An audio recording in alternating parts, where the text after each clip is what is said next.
আমি মনে মনে ভেবেছিলাম বাংলাদেশে এই বুঝি একটা সুন্দর সময় আসছে আলেমরা ঐক্যবদ্ধ হওয়ার, কিন্তু দেখলাম এই সত্য মিলাদুন নবীতে আক্রমণ করে দিয়ে তারা পার্থক্য হয়ে গেছে। এভাবেই যদি চলতে থাকে এই দেশের মধ্যে হক কায়েম হবে না। খেলাফতের কথা বলে যারা মানুষের গায়ে আগুন লাগায়া দেয়, খেলাফতের কথা বলে যারা মানুষের জশ্নে জুলুসে আক্রমণ করে রক্তাক্ত করে, তাদের মুখের মধ্যে ইসলাম আছে, অন্তরের মধ্যে ইসলাম নাই। কারণ নীল নদের পানি যেমন নীল না, তাদের মুখের ইসলামও ইসলাম না।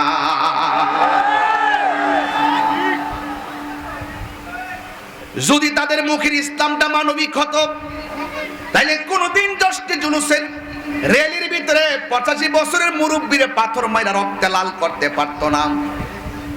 যদি এদের মুখের ইসলামটা মানবিক হতো, কোনদিন ছোট ছোট বাচ্চারা গায়ের মধ্যে আগুন ধরায় দিতে পারতো না। এদের মুখের ইসলামটা যদি মানবিক হতো, কোনদিন একজন মাদ্রাসা মসজিদের ইমামের গায়ের মধ্যে রক্তাক্ত করতে পারতো না। ঠিক না বলা? আমরা মনে মনে ভাবছিলাম এই বুঝি বাংলাদেশে একটা সুযোগ আসছে, হয়তো আমরা বোঝাইয়া তারা নিব, নাইলে তারা বুঝ যাইব। আর সব আলেমরা একসাথে মিল্লা বুঝি দেশের মধ্যে একটা প্রেমের পতাকা ওরামু। দিল না রে, দিল না।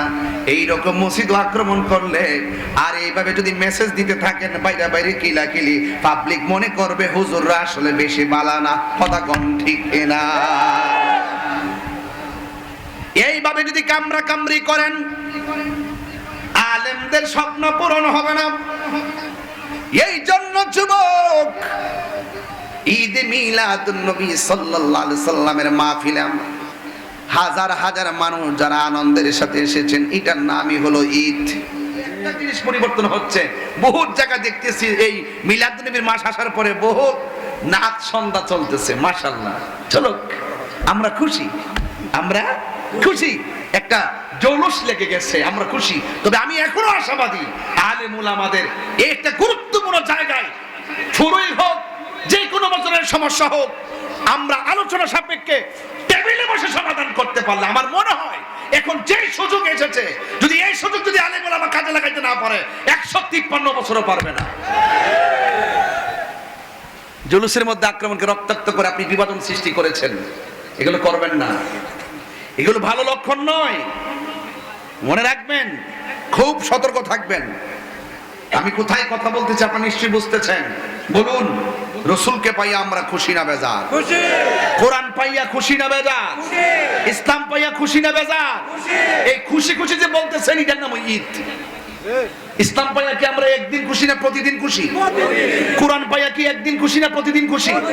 নবী পাইয়া কি একদিন খুশি না প্রতিদিন খুশি? এটার নামই তো ঈদ। এটার নাম ঈদের সুরুর। এটা নামে কি? ঈদের সুরুর।